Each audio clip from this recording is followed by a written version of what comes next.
Channel study with प्रीति पटेल। सो आज हम लोग, जैसे कि आप लोगों को पता ही है, हम लोग टेंसेस पढ़ रहे हैं। आज हम लोगों का टेंस का पार्ट 3 है, और जिसमें हम सिंपल फ्यूचर और फ्यूचर इंडेफिनिट पढ़ेंगे।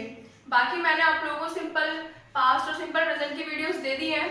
आप लोग उन वीडियोस को पहले देखिए, फिर उसके बाद सिंपल फ्यूचर पढ़िए। सिंपल फ्यूचर या फ्यूचर इंडेफिनिट। फ्यूचर हम सबको पता है, जो आने वाला है, जो अपकमिंग आएगा, उसको हम लोग फ्यूचर बोलते हैं।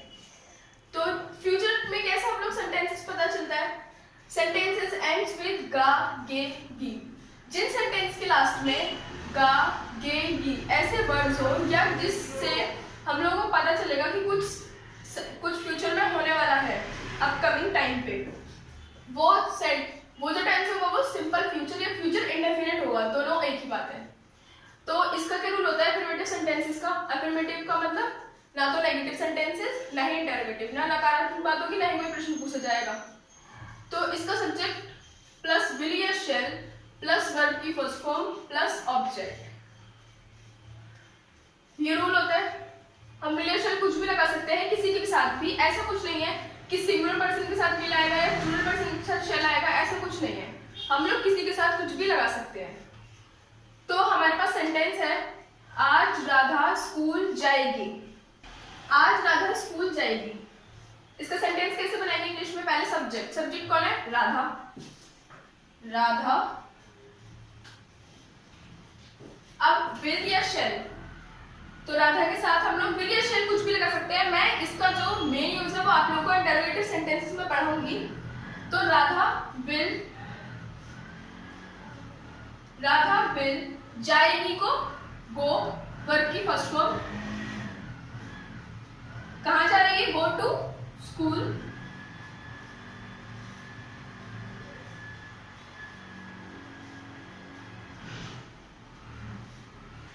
स्कूल। अब आज के लिए टुडे। अब आप लोग कहोगे मैम टुडे तो हम लोग सिंपल प्रेजेंट में ही बोल सकते हैं, पर यहाँ पे आ रहा है गी, मतलब जाएगी, इसलिए टुडे, और ये फ्यूचर सेंटेंस है, सिंपल फ्यूचर। अब नेक्स्ट हमारे पास रवि छत पर पतंग उड़ाएगा। सब्जेक्ट क्या है? सब्जेक्ट है रवि। फिर उसके बाद विल। क्रिया क्या कर रहा है? उड़ाएगा, फ्लाई। क्या उड़ा रहा है? Fly kite. छत पर, ऑन द रूफ।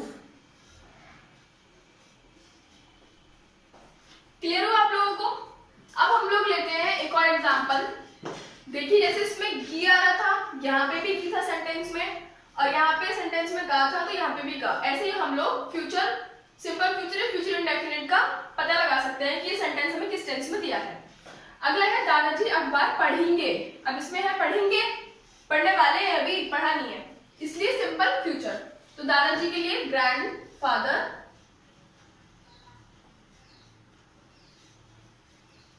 विल, पढ़ने को read, grandfather will read newspaper.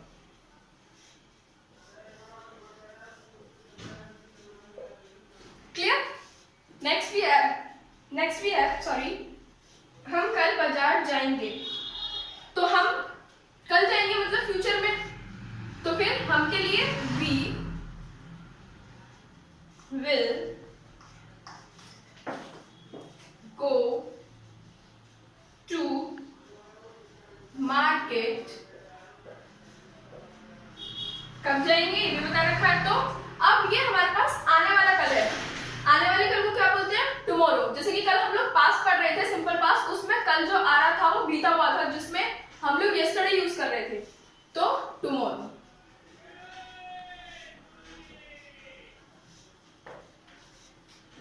तो ये था सिंपल फ्यूचर के अफर्मेटिव सेंटेंसेस।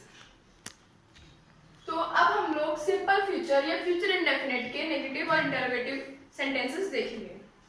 तो नेगेटिव का क्या रूल होता है? नेगेटिव का जैसे नकारात्मक बात हुई हो, कोई नहीं, ना, या फिर किसी काम के ना होने का, या कोई काम नहीं कर रहा, ऐसे सेंटेंस से पता चल रहा हो, तो उसका रूल क्या होता है? सब्जेक्ट प्लस विल या shall plus not plus verb first form plus object. Not आ जाएगा इंटरोगेटिव सेंटेंसेस में, जैसे शाम नहीं पढ़ेगा, पढ़ेगा, पढ़ेगा से पता चला कौन सा टेंस है? Simple future. ओके, तो इसके साथ शाम के लिए, शाम क्या है? सब्जेक्ट हमारा, तो शाम, शाम विल नॉट स्टडी। ठीक है, लेखक पाठ नहीं लिखेगा, लेखक के लिए writer will not write the lesson। लेखक के लिए राइटर will not, वर्ब क्या है? First form right the lesson. Next है हम कल हॉकी का मैच नहीं खेलेंगे, हम के लिए we will नॉट, वर्ब क्या है? खेलेंगे, प्ले, द, कौन सा मैच है? Hockey match, tomorrow.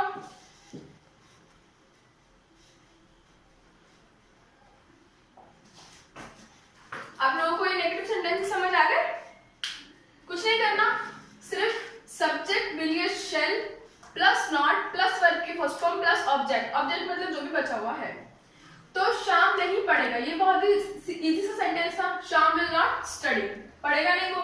लेखक पाठ नहीं लिखेगा, लेखक के लिए राइटर, लिखेगा के लिए will not right the lesson. Next, हम कल हॉकी का मैच नहीं खेलेंगे, तो वी, हम के लिए वी विल नॉट प्ले, खेलेंगे के लिए प्ले द हॉकी मैच, कौन सा मैच है? हॉकी का match, the hockey match tomorrow, क्योंकि कल नहीं खेलेंगे। समझ में आ गया? अब हम लोग आगे बढ़ते हैं इंटरोगेटिव सेंटेंसेस के लिए। अब आप लोग जिस, आपको ये विल और शेल में जो बहुत ज्यादा कंफ्यूजन रहती है ना बच्चों को, मैं आपकी वो यहाँ पे क्लियर कर दूंगी कि विल किसके लिए आता है या शेल किसके लिए आता है, ये मैं बता देती हूँ। आई और वी, ध्यान सुनो मेरी बात, आई और वी शेल लेते हैं but only in interrogative sentences.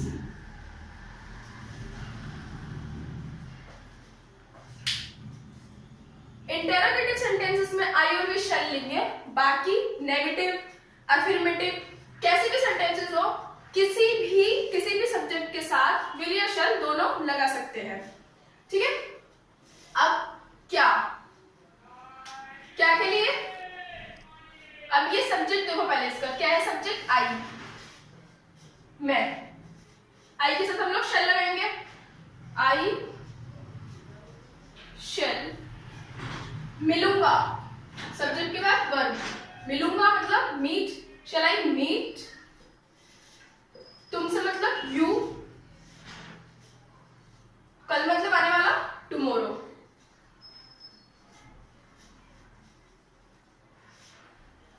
Shell I meet you tomorrow. Okay, next sentence हमारे पास, क्या रिया गाना गाएगी? रिया, रिया ना तो आई है ना ही वी है, तो रिया के साथ हम लोग क्या लगाएंगे? विल रिया गाएगी के लिए सिंग, वर्ब की first form, a song, will Riya sing a song, क्या रिया गाना गाएगी? अगला है, क्या हम कल दिल्ली जाएंगे? तो हम के लिए पहले सब्जेक्ट लिख लो वी, अब हमें पता है वी के साथ इंटरोगेटिव में शेल, शेल वी, जाएंगे के लिए गो टू, कहां जा रहे हैं? गो टू दिल्ली, कल के लिए टुमारो,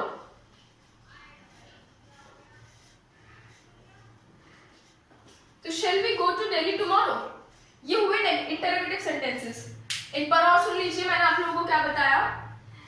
विल या शैल इंटरोगेटिव में फर्क पड़ता है कि आई और बी के साथ शैल आता है सिर्फ और सिर्फ इंटरोगेटिव सेंटेंस में, बाकी हम लोग विल या शैल किसी भी सब्जेक्ट के साथ लगा सकते हैं। आगे इसका सेंटेंस का रूल क्या है इंटरोगेटिव का, विल या shall plus subject plus verb की first form then object. Okay, फिर पहले हम लोगों ने यहाँ पे देखा सब्जेक्ट क्या है, सब्जेक्ट है आई। आई के अकॉर्डिंग हमने क्या लगाया, शेल। शेल आई, मिलूंगा मीट तुमसे, यू ऑन मतलब कब, तो टुमारो। तो shall I meet you tomorrow.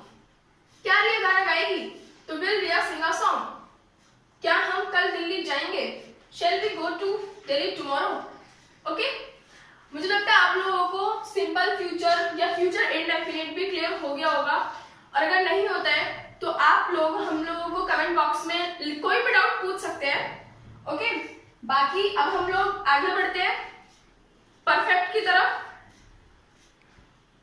Past, present और फ्यूचर के हम लोगों ने सिंपल और इंडेफिनिट तीनों देख लिए हैं। अब इसके बाद हम लोग परफेक्ट की तरफ मूव करेंगे। उससे पहले मैं आप लोगों को वर्ब की थर्ड फॉर्म पढ़ाना चाहूंगी, जिसके लिए हमें वर्ब की थर्ड फॉर्म जो परफेक्ट टेंस है उसमें यूज होगी। बाकी उस वर्ब की तीन फॉर्म होती है, हम सबको पता है। वर्ब की फर्स्ट फॉर्म को हम लोग प्रेजेंट भी बोलते हैं, और वर्ब की सेकंड फॉर्म को पास्ट, और वर्ब की थर्ड फॉर्म को past participle. Arrive, arrived, arrived, arrive मतलब आना कहीं पे। ब्रिंग, ब्रॉट, ब्रॉट, ये कुछ वर्ब्स हैं ये कुछ वर्ब्स होते हैं जिनके तीनों फॉर्म अलग होती हैं, या फिर तीनों फॉर्म सेम होती हैं, या फिर एक अलग होती है, दो सेम होती हैं। ब्रिंग मतलब कुछ चीज खरीदना, लाना, ब्रिंग, ब्रॉट, ब्रॉट। बाय मतलब खरीदना, bought, bought, bought. Climb, climb, climb, climb मतलब चढ़ना किसी चीज पे, जैसे बंदर पेड़ पे चढ़ता है। Feel, felt, felt. Here, here मतलब सुनना, heard, heard. Keep, kept, kept. ऐसे ही हमारे पास स्लीप, स्लैप, स्लैप्ड होती है, इसका मतलब सोना होता है। लाफ, लाफ्ड, लाफ्ड, लाफ मतलब हंसना, जोर से हंसना, तो इसकी सेकंड भी लाफ्ड और थर्ड भी laughed. Learn, learn, learn. Leave, left, left. Live, lived, lived. Meet, met, met. Play, played, played. Break, broke, broken. Break मतलब तोड़ना किसी चीज को। स्पीक मतलब बोलना, speak, spoke, spoken. Do, did, done. Teach मतलब पढ़ाना, teach, taught, taught. Read, read, read, read. इसको पढ़ते रेड रेड है, बट इसका जो है वो होती सेम ही है, read, read, read. Drink, drank, drunk. Drink मतलब पीना। Feel, felt, felt. Oh, I think it's repeat, sorry. Next we have think, thought, thought. Thought मतलब सोचना, थिंक। ईट खाना, eat, ate, eaten. Go, went, gone मतलब जाना। कम मतलब आना, कम, केम, केम। Fly मतलब उड़ना, फ्लाई, फ्लू, फ्लॉन। ग्रो मतलब किस चीज का बढ़ना, ग्रो, ग्रू, ग्रोन। नो मतलब पता होना, जैसे आई नो एवरीथिंग, जैसे मुझे सब कुछ पता है, तो नो, न्यू, नॉन। टेक, टुक, टेकन। रिंग, रैंक, रंग। जैसे रिंग, रैंक, रंग होता है, वैसे सिंग, सैंग, संग होता है। विन, गॉन, गॉन मतलब जीतना, विन। कट, कट, कट, तीनों सेम। ऐसी पुट, पुट, पुट, तीनों सेम। गिव, गेव, गिवन, किसी को कुछ देना। आस्क मतलब पूछना कुछ, ask, asked, asked. Call, called, called. ऐसे ही हमारे पास से, साइड, सेट। तो ये कुछ फॉर्म्स ऑफ वर्ब्स हैं जो हमारे आगे वीडियोस में काम आएंगे, जैसे हम लोग अभी परफेक्ट और परफेक्ट कॉन्टिन्यूअस और कॉन्टिन्यूअस पढ़ेंगे। तो इसके बाद हम लोग शायद कॉन्टिन्यूअस पढ़ें, बट मैंने उससे पहले आपको वर्ब फॉर्म्स को बता दी जो हमें परफेक्ट और परफेक्ट कॉन्टिन्यूअस में यूज होंगी। और बाकी यही था हमारा आज की वीडियो में। Thank you so much guys for watching our video, and do like, comment and share, and जिससे ज़्यादा से ज़्यादा हो सके शेयर कीजिए। और जो भी डाउट हो वो आप लोग कमेंट बॉक्स में पूछ सकते हैं, या और वीडियोस में क्या क्या चाहिए वो हमारे कमेंट सेक्शन में हम लोगों को बताइए। बाकी यही था, थैंक यू।